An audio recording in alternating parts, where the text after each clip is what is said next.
السلام علیکم ورحمۃ اللہ وبرکاتہ۔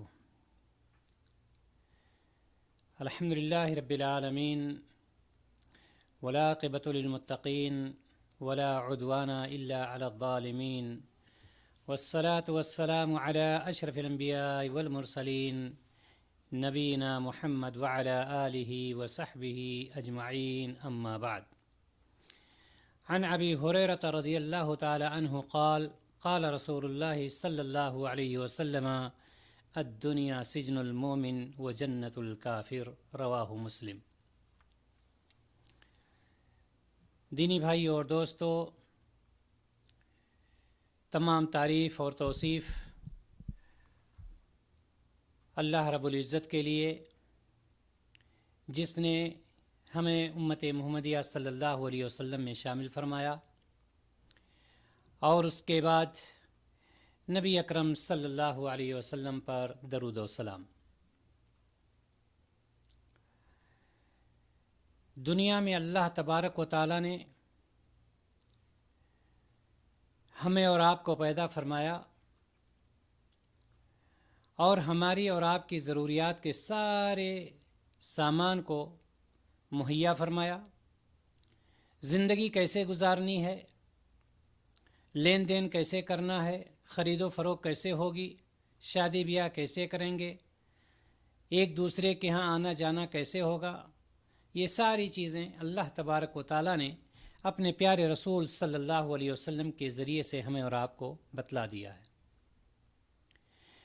اور یہ بھی بتلا دیا ہے لقد کان لکم فی رسول اللہ اسوۃ حسنہ، کہ رسول اللہ صلی اللہ علیہ وسلم کی زندگی تمہارے لیے آئیڈیل اور نمونہ ہے۔ اسی کو دیکھ کر کے ہمیں اور آپ کو دنیا کی زندگی گزارنی ہے۔ صحیح مسلم کی ایک روایت جو ابھی میں نے آپ کے سامنے پڑھی ہے،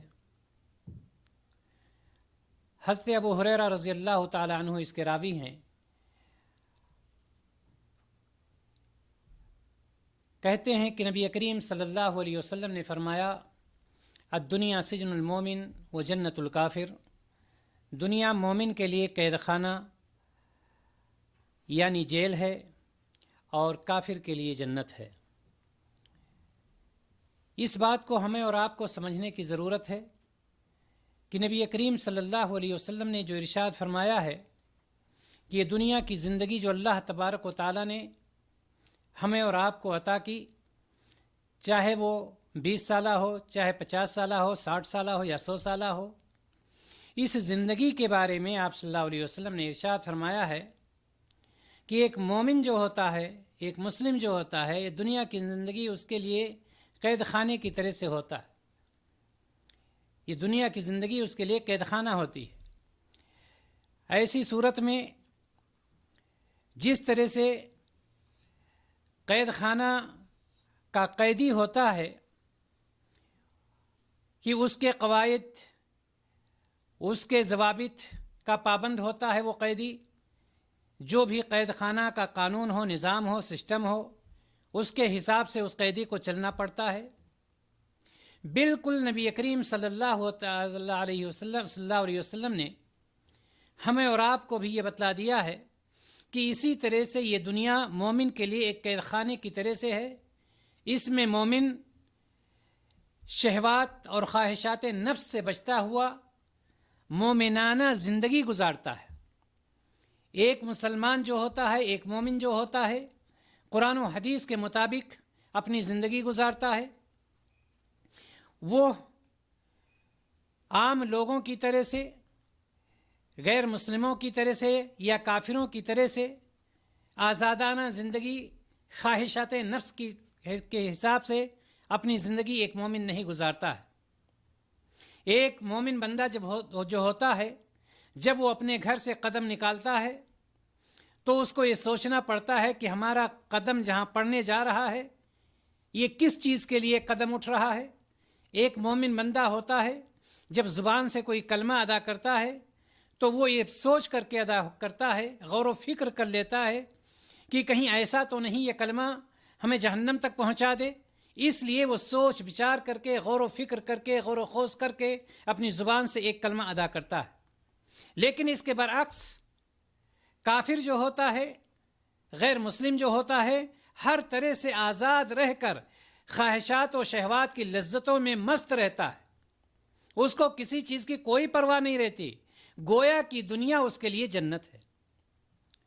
لیکن ایک مومن جو ہوتا ہے وہ پابند ہوتا ہے، آنکھوں کے استعمال کرنے کا پابند، زبان کے استعمال کرنے کا پابند، ہاتھ کے استعمال کرنے کا پابند، پیروں سے چلنے کا پابند، ہر چیز پہ اس کے پابندی ہوتی ہے۔ اور اللہ تبارک و تعالی نے مومن بندوں کے لیے صراحت کے ساتھ قرآن مقدس میں اعلان کر دیا ہے کہ وَمَا آتَاكُمُ الرَّسُولُ فَخُذُوهُ وَمَا نَهَاكُمْ عَنْهُ فَانْتَهُوا وَاتَّقُوا اللَّهَ إِنَّ اللَّهَ شَدِيدُ الْعِقَابِ۔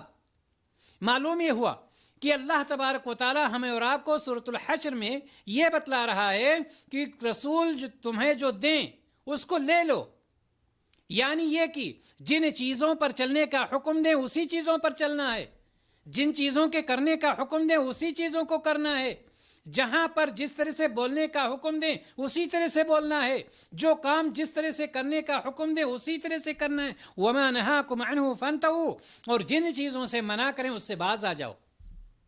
ہماری آزادی کہاں ہے؟ دنیا میں ہمیں آزادی نہیں ہے، گویا کی دنیا کی زندگی قید خانے کی طرح سے ہے۔ ہم بالکل وہی راستہ اپنائیں گے جو پیارے رسول صلی اللہ علیہ وسلم نے ہمیں اور آپ کو بتلایا ہے، تو جس کی وجہ سے نبی کریم صلی اللہ علیہ وسلم نے ارشاد فرمایا الدنیا سجن المومن، یہ دنیا کی زندگی ایک مومن کے لیے قید کی طرح سے ہے۔ جس طرح سے ایک قید خانہ ہوتا ہے اسی طرح سے ایک قیدی آزادانہ زندگی نہیں گزار سکتا۔ قید خانے کے جو اصول ہوتے ہیں، ضوابط ہوتے ہیں، اسی طرح سے وہ اپنی زندگی گزارتا ہے۔ ایک مومن جو ہوتا ہے وہ جناب محمد رسول اللہ صلی اللہ علیہ وسلم کے بتائے ہوئے طریقے کے مطابق اسی اصول کو اپنا کر کے، اسی احکام کو اپنا کر کے اپنی زندگی کو گزارتا ہے۔ لیکن اس کے برعکس جو کافر ہوتا ہے وہ بالکل آزادانہ زندگی گزارتا ہے، اس سے کسی چیز سے کوئی لین دین نہیں ہوتا، اس کو صرف ایک فکر ہوتی ہے کہ ہمیں پیسہ کمانا ہے۔ پیسہ کس طرح سے آئے گا، کہاں سے آئے گا، دائیں سے آئے گا، بائیں سے آئے گا، ظلم کر کے آئے گا، شراب بیچ کر کے آئے گا، سود خوری سے آئے گا، رشوت سے کوئی تعلق اس کو نہیں ہے۔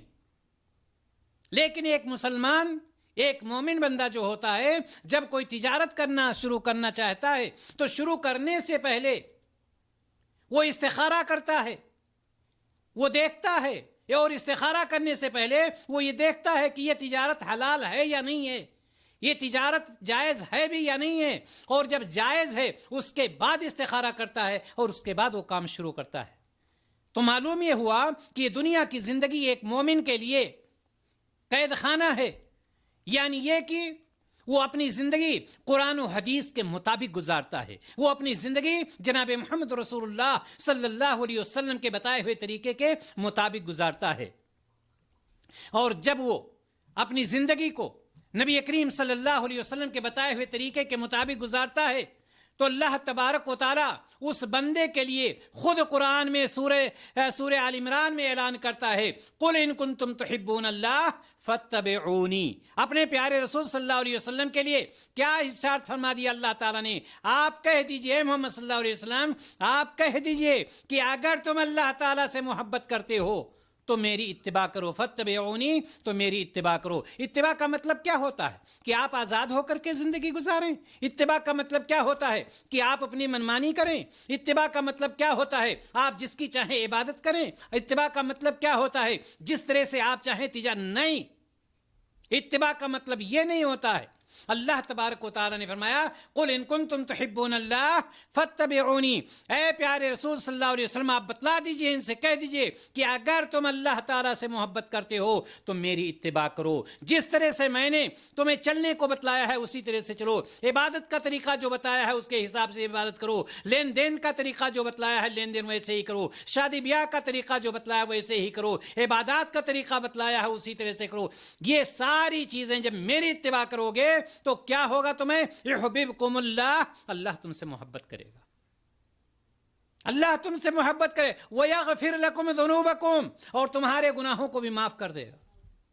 معلوم یہ ہوا کہ دنیا کی زندگی ایک مومن بندہ جو ہوتا ہے دنیا کی زندگی اس کے لیے بالکل قید خانے کی طرح سے ہے، یعنی وہ اسی کے جس طرح سے ایک قیدی قید خانے کے اصول و ضوابط کے مطابق چلتا ہے، اسی طرح سے مومن بندہ جو ہوتا ہے اللہ اور اس کے رسول کے جو قوانین ہیں، شریعت اسلامیہ کے جو قوانین ہیں، ان کے حساب سے اپنی زندگی گزارتا ہے۔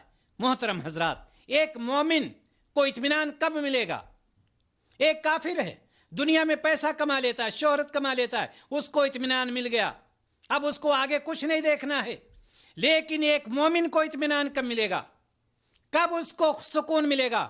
ایک مومن کو اطمینان اور سکون اس وقت ملے گا، اس وقت اس کو اطمینان ملے گا جب وہ دنیا سے نکل کر قبر اور حشر کو پار کر کے جنت میں پہنچ جائے گا۔ دنیا سے نکل گیا، موت واقع ہو گئی اور قبر و حشر سے کو بھی پار کر لے گیا، جنت میں پہنچ گیا، اس وقت اس کو اطمینان حاصل ہو جاتا ہے۔ اس لیے دنیا مومن کا قید خانہ ہے، دنیا جو ہے مومن کا قید خانہ ہے، اور جہاں تک ایمان قوی ہوگا، جہاں تک ایمان مضبوط ہوگا، جہاں تک ایمان میں طاقت ہوگی، وہاں تک دنیا کا رہنا اس کو، ایسے مومن بندہ کو برا معلوم ہوگا۔ اس کا دل دنیا میں نہیں لگے گا، اس کا دل کہاں لگے گا؟ اس کا دل آخرت میں لگا ہوگا، اور آخرت کا شوق اس کے اندر زیادہ بڑھتا چلا جائے گا۔ تو یہ دنیا ایک مومن کے لیے قید خانے کی طرح سے، بالکل قید خانے کی طرح سے، لیکن ایک کافر جو ہوتا ہے، ایک غیر مسلم جو ہوتا ہے، اس کے لیے یہ جنت ہے، چونکہ وہ آزادانہ زندگی گزارتا ہے۔ اللہ تبارک و تعالیٰ سے ہم دعا کرتے ہیں، الہ العالمین ہم سبوں کو جناب محمد رسول اللہ صلی اللہ علیہ وسلم کے بتائے ہوئے طریقے کے مطابق زندگی گزارنے کی توفیق عطا فرمائے، اور یہ دنیا کی زندگی میں ہمیں ہر طرح سے کامیابی عطا فرمائے، اور آخرت میں ہمیں جنت الفردوس میں اعلیٰ سے اعلیٰ مقام نصیب فرمائے۔ وآخر دعوانا ان الحمد للہ رب العالمین۔ السلام علیکم ورحمۃ اللہ وبرکاتہ۔